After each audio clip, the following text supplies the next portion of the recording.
आदाब। शहाब भाई शेयर बाज़ार वाले। शहाब भाई की शेयर बाज़ार में दुकानदारी, कल के बाज़ार के लिए आज की तैयारी। बाज़ार पे गुफ्तगू हो, बाज़ार पे बातें हो, बाज़ार पे चर्चा हो, उससे कबल एक दो शेर आपके समातों के नज़र कि तुम याद भी ना आओ तो अफसाना ख़त्म हो, तुम याद भी ना आओ तो अफसाना ख़त्म हो। ख़ुद को भुला चुके हैं कहानी समझ के हम, खुद को भुला चुके हैं कहानी समझ के हम। और ए मंजिले बहार ये कांटे भी कर कबूल, ए मंजिले बहार ये कांटे भी कर कबूल। लाए हैं रास्ते की निशानी समझ के हम, लाए हैं रास्ते की निशानी समझ के हम। कल जो बाज़ार का हाल हुआ, कई लोगों ने मुझसे फ़ोन पे ये बातें कही कि बाज़ार इतना सेंसेक्स गिर गया या इतना पॉइंट गिर गया और 2 दिनों में इतने पॉइंट्स गिर गए।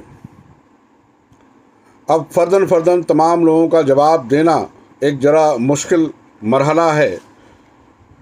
तो मैंने उनसे कहा कि जब मैं 21 का वीडियो अपलोड करूंगा तो आप अपने सवालों के जवाब वहां तलाशिएगा। आइए शेयर बाज़ार की खूबसूरती, शेयर बाज़ार की आमदनी, शेयर बाज़ार की जो दौलत है उस पर एक बात आपको मैं बताऊं। 2 दिनों से बाज़ार गिरने के बावजूद क्या कोई मुझे बता सकता है कि एसएसी 156 रुपया यानी 7% अप कल के बाज़ार के लिए, मैं परसों की बात ही नहीं कर रहा हूँ। Alkem lab, Asian paints 6%, 177 rupees up. UltraTech 1.5%, HUL 1%। दरअसल अगर आप मुझसे पूछें तो मैं पिछले 1.5 साल से सेंसेक्स के ऊपर जाना या नीचे आने से इस बात को समझता हूँ कि बाज़ार में आज गिरावट रही है और कुछ स्पेसिफिक स्टॉक्स में थोड़ी बहुत गिरावट रही है, लेकिन जिस स्टॉक्स में मेरी खुद की ख़रीदारी होती है उसके अंदर अगर कोई गिरावट आती भी है तो मेरे लिए वो वहाँ पे बाइंग अपॉर्चुनिटी होता है, ख़रीदारी का मौका होता है।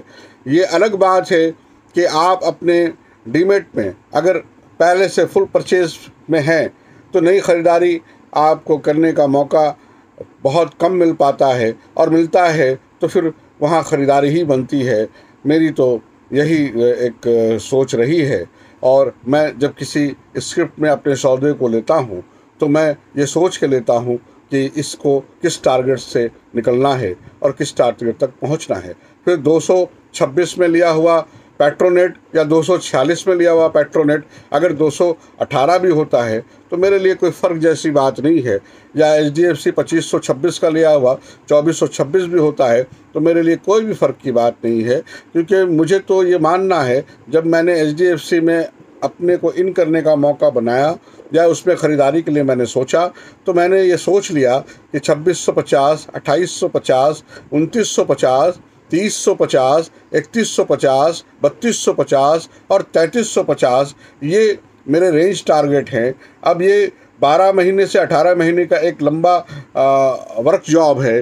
अब अगर आप ये सोचते हैं कि आज आपका लिया हुआ शेयर कल डबल हो जाए तो इससे बड़ी बेवकूफ़ी, इससे बड़ी नादानी और इससे बड़ी कोई बात नहीं हो सकती। अब इसमें कौन सा लफ्ज़ का इस्तेमाल किया जाए। शेयर बाज़ार कंटिन्यूस अगर आपको पूरे साल में 25 से 30% की अर्निंग दे रहा है और कहीं कहीं 40% की अर्निंग दे रहा है ओवरऑल, तो ये बेहतर बात है। आप इसे अपने बिजनेस के तौर पे और बिजनेस से कंपेयर करके देखें, उससे मुआवजा करके देखें, उससे मुकाबला करके देखें। और अगर आपने सही तौर पे सारे काम को किया है तो आप फ्रूटफुल भी होंगे और कहीं ना कहीं आपके वेल्थ में वो बढ़ोतरी मिलेगी। इसलिए मैं ये कहता हूँ कि ये बहुत इत्मीनान की जगह है, आराम की जगह है। सोच समझ के आपको इसमें अपने तौर पे काम करने के लिए ज़रूरत है और हमेशा अच्छे शेयरों में बने रहने की ज़रूरत है। आइए कल के बाज़ार की तैयारी के लिए अब हम लोग बातें करें। सबसे पहले जो रिकमेंडेशन है वो 3 बैंकों के लिए मैं आपसे कहूँगा। बैंक में एक गिरावट भी आई थी, तो आप HDFC बैंक, ICICI बैंक और कोटक बैंक में तो कमाल है, 1701 का भाव और 1725 और 1750 तक भी लेने का मौका बनता है। तो आप कोटक बैंक में ज़रूर ख़रीदारी कीजिए। मैं फिर से दोहरा देता हूँ, ICICI bank, HDFC bank, Kotak bank, इसमें ज़रूर ख़रीदारी बनाएं आप अपना। और मैंने 2 हंसों का जोड़ा एक दे रखा है आपको, इसमें आप कंटिन्यू बने रहें। HDFC मेरे लिए फिर से बहुत बेहतरीन ख़रीदारी का सौदा है। HUL मेरे लिए बहुत ही बेहतरीन ख़रीदारी का सौदा है। ये मेरे 2 हंसों का जोड़ा है, इस पे आप अपने तौर पे ध्यान रखें, सोचें। और ये मैं आपको सिर्फ एजुकेटेड और इन्फॉर्मेशन के तौर पे बता रहा हूँ। आप भी अपने जो वेल्थ एडवाइज़र हैं उनसे भी ज़रूर राय मशवरा करें। लेकिन मेरे जानिब से HDFC और HUL 2 हंसों का जोड़ा एक बेहतरीन ख़रीदारी के लिए मौका है। दोस्ती के नाम से मैंने आपको 2 स्क्रिप्ट दिया, इन्फोसिस और TCS, आप इसमें ध्यान रखें और ख़रीदारी बनाएं। अल्केम में मैंने 400 रुपये का प्रॉफिट आपको दे दिया है पिछले 12 दिनों में। आप 3300-3400 के भाव में भी अल्केम, फाइज़र और एलेम्बिक देख सकते हैं। इन तीनों में आप ख़रीदारी बना सकते हैं। फाइज़र मेरे लिए 1 नंबर पे होगा और आगे लुपिन और अरविंदो फार्मा आप इसमें जोड़ सकते हैं। आइए ACC और हैवेल्स, एक इस जोड़े को भी आप देखें और इसमें आप ख़रीदारी कर सकते हैं। एक आइशर मोटर के लिए मैं आपको कहूँगा कि आइशर मोटर और महिंद्रा एंड महिंद्रा पे ध्यान रखें। नेस्ले और ब्रिटानिया जो एक पेयर है वो मैंने पहले दे रखा है आपको। श्री सीमेंट पे भी आप ध्यान रखेंगे। अमर राजा बैटरी, उस पर ध्यान रखेंगे। पेट्रोनेट LNG और सिटी यूनियन बैंक, ये 2 छोटे स्क्रिप्ट को परचेज अगर आप कल शुरू मार्केटों में करते हैं तो मुझे लगता है 2-4-5 दिनों में इसमें एक अच्छा रिटर्न आपको मिलेगा। आइए अब आपको मैं कल के बाज़ार के बारे में जो थोड़े से मेरे एहसास हैं उसके बारे में मैं बता दूं।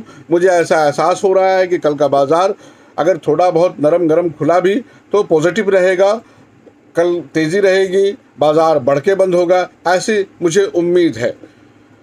आप भी अपनी तैयारी करें और कल के बाज़ार के बाद फिर से मुलाकात होगी। आज 21 जुलाई, बहुत तमाम लोगों को ईद उल ज़ुहा की भी मुबारकबाद और कल के बाज़ार के लिए अलर्ट।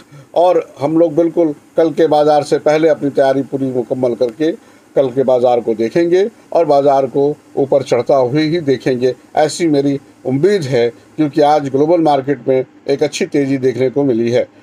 मैं शहाब अख्तर, शहाब भाई शेयर बाज़ार वाले, शहाब भाई की शेयर बाज़ार में दुकानदारी, कल के बाज़ार के लिए आज की तैयारी 21 जुलाई 2021। खुदा हाफिज़, शब बख़ैर।